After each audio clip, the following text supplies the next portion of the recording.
नमस्कार, welcome to Kanpur hi tech. तो आज की क्लास में मैं बताने जा रहा हूँ कि एलईडी टीवी के अंदर जो हमारा बैकलाइट सर्किट होता है वो किस तरीके से काम करता है, उसका एक्सप्लेनेशन किस तरीके से वर्क करता है, और इसके साथ साथ जो भी हमारा बैकलाइट ड्राइवर होता है उसको किस तरीके से बोर्ड पे कनेक्शन किया जाता है। यदि आपकी कोई भी एलईडी टीवी का बैकलाइट सर्किट ख़राब हो जाता है तो आप मल्टी या यूनिवर्सल बैकलाइट ड्राइवर आप इंस्टॉल कर सकते हैं। तो सबसे पहले हम इसका वर्किंग कॉन्सेप्ट समझ लेते हैं। तो जैसे कि यहाँ पर बैकलाइट सर्किट है, तो बैकलाइट सर्किट का काम होता है जो भी हमारी पावर सप्लाई से जो भी हमारी वोल्टेज आती है तो उस वोल्टेज को ये बूस्ट करने का काम करता है। तो यहाँ पर एक बूस्ट कॉइल लगी होती है और यहाँ एक डायोड होता है और यहाँ से हमारी आउटपुट वोल्टेज निकलती है। तो होता क्या है, जब ये हमारी 12 वोल्ट, किसी में 12 वोल्ट होता है, किसी में 19 वोल्ट होता है, अलग अलग डिफरेंट टाइप से इनपुट होती है। तो ये सबसे पहले जो सप्लाई हमारी बूस्ट कॉइल में जाती है, उसके बाद ये इसका एक टर्मिनल एनोड पे कनेक्ट होता है, दूसरा जो मॉसफेट लगा होता है उसके ड्रेन से कनेक्ट होता है। जैसे ये मॉसफेट स्विचिंग करता है तो कॉइल के अंदर करंट जो है वो हमारा स्टोर हो जाता है, जिसकी वजह से स्विचिंग की वजह से जो वोल्टेज होती है वो हमारी बढ़ जाती है। जब स्विचिंग होती है तो यहाँ पर जो वोल्टेज होती है वो डीसी होती है। जब स्विचिंग होने के बाद जो वोल्टेज बन जाती है वो होती है एसी। तो इसी के अनुसार यहाँ पर फिर से एक डायोड लगाया जाता है। तो डायोड क्या करता है, एसी से डीसी में फिर से कन्वर्ट कर देता है। कन्वर्ट करने के बाद यहाँ एक फिल्टर कैपेसिटर लगा होता है, यहाँ से बैकलाइट के लिए चला जाता है। तो इस सेक्शन का काम होता है जो भी हमारे एलईडी टीवी होती है उनमें बैकलाइट जो लगी होती है लाइट्स, इनको रिक्वायरमेंट पावर देने का काम करता है। अब अलग अलग बोर्ड में अलग अलग वोल्टेज के हिसाब से नॉर्मली हमारे यूज किए जाते हैं। जैसे ये बोर्ड है, यहाँ पर हमारी बूस्ट कॉइल लगी हुई थी जो हटी हुई है अभी, और ये बूस्ट आप इसे मॉसफेट भी कह सकते हैं, और ये इसका ये डायोड है।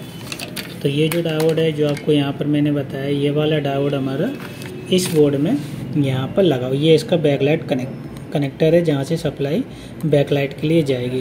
तो इस सेक्शन का काम होता है जो यहाँ से पावर हमारी जा रही है उस वोल्टेज को बूस्ट करके बैकलाइट को देना।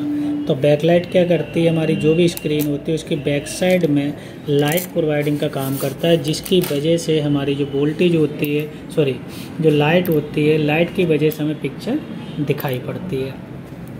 यदि हमारी किसी भी टीवी में बैकलाइट सेक्शन ख़राब हो जाता है तो बैकलाइट सेक्शन ख़राब हो जाने पर हमारी बैकलाइट की प्रॉब्लम आती है।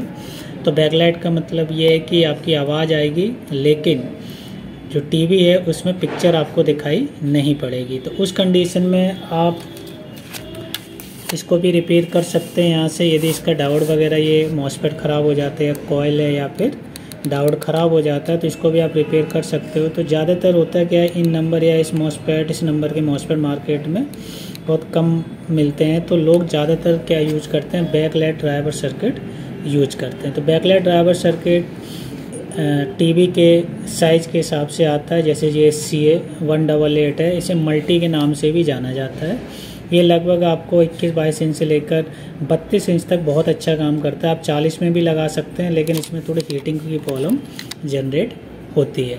तो इस बैकलाइट सर्किट का काम होता है, यदि आपके बोर्ड में बैकलाइट सेक्शन काम नहीं करता है तो आप उसकी जगह पर इस बैकलाइट ड्राइवर को आप किसी भी एलईडी टीवी में आप इसे इंस्टॉल कर सकते हैं। लेकिन इंस्टॉल करने के लिए हमें इनमें कौन से सिग्नल्स देने होते हैं उनके बारे में हमें जानकारी बहुत ज़रूरी होती है। तो आइए जानते हैं क्या क्या किस तरीके से हम इसको कनेक्शन करते हैं। जैसे कि यहाँ पर हमने बताया कि आईसी को काम करने के लिए सबसे पहले सप्लाई की ज़रूरत पड़ती है। हमारी जो सप्लाई होती है जिसे BCC कहा जाता है, और एक ग्राउंड होता है, और एक हमारा अनेबल बहुत ही ज़रूरी सिग्नल होता है।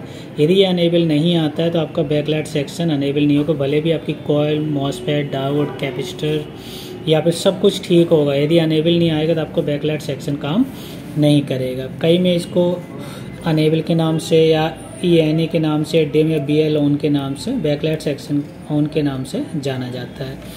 तो कोई भी बैकलाइट सेक्शन यदि सर्किट आप लेते हैं तो उसमें इस तरीके से मार्किंग दी होती है। यहाँ पर जैसे आप देख पा रहे हैं, ये BCC की मतलब सप्लाई, यहाँ में 12 वोल्ट देना है। इन दोनों पिनों पे हमें 12 वोल्ट कनेक्शन करना है। और अनेबल और डिम आप कनेक्शन मत करिए, कोई ज़रूरत नहीं होती है डिम की हमारी, और ग्राउंड है। तो करना क्या होता है, जब भी हम बैकलाइट खरीदते हैं आप उसके पास इस तरह से कनेक्टर्स भी आता है। यदि आप यूनिवर्सल बोर्ड यूज करते थे, ये डायरेक्ट यूनिवर्सल बोर्ड में लग जाता है। लेकिन यदि आप किसी कंपनी के बोर्ड है किसी उसमें लगाना चाहते हो तो एक तरफ आप इस तरह लगा दीजिए। तो लगाने के बाद अब इसमें जैसे कि रेड वाला जो तार है वो BCC है, तो रेड जैसे है इसमें हमारा वो BCC है, BCC मतलब सप्लाई हो गई है। तो सप्लाई हमारे बोर्ड में जो डायोड आप यहाँ पर देख रहे हैं उस डायोड पे आपको लगाना है रेक्टिफाइड डायोड। ये डायोड होता है, ये क्या कर रहा है, ट्रांसफार्मर से ज्वाइंट होगा और इधर से सप्लाई कॉइल पे जाएगी, कॉइल से होके बूस्ट होके डायोड से होते ही जाएगी।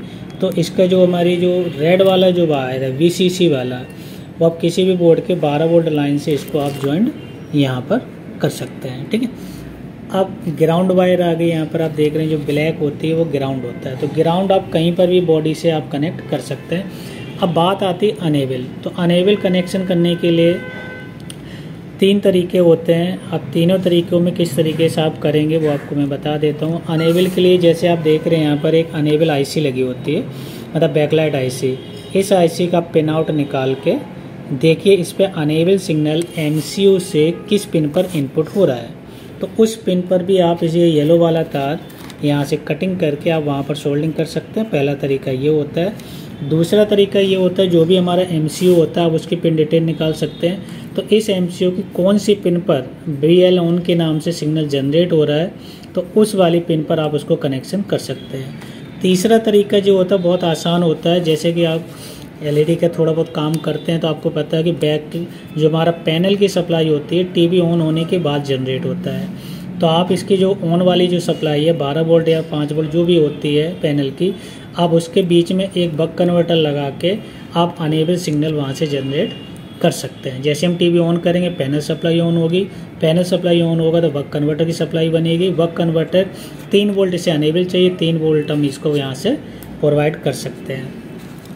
उसके बाद जो भी हमारा LED बैकलाइट का वायर होगा जो यहाँ लगता है उसको आप यहाँ पर आप लगा सकते हैं। अकॉर्डिंग टू कनेक्टर जो भी उस TV में अवेलेबल है उसके हिसाब से आपको लगा देना है। यहाँ पर जैसे BCC यहाँ 12 वोल्ट देना है। अनेबल जो मैंने बताया 3 तरीके से कर सकते हैं, डिम की ज़रूरत नहीं होती है।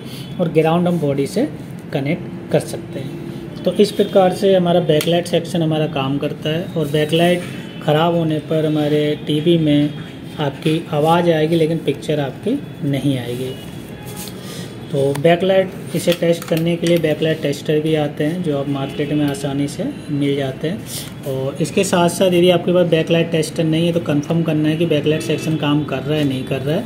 यहाँ 12 वोल्ट मिलेगा, यदि यहाँ पर भी 12 वोल्ट मिल रहा है तो इसका मतलब बैकलाइट सेक्शन आपका काम नहीं कर रहा। लेकिन कंडीशन ये TV ऑन करने के तुरंत बाद यहाँ पर कुछ वोल्टेज बढ़ेगी और धीमे धीमे डाउन हो रही है। यदि ऐसा हो रहा है तो बैकलाइट सेक्शन आपका काम 100% कर रहा है। आपको बैकलाइट स्टेप आपको चेंज कर देनी, प्रॉब्लम आपकी सॉल्व हो जाएगी।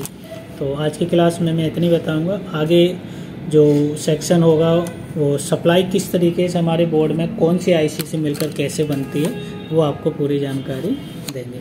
Thank you.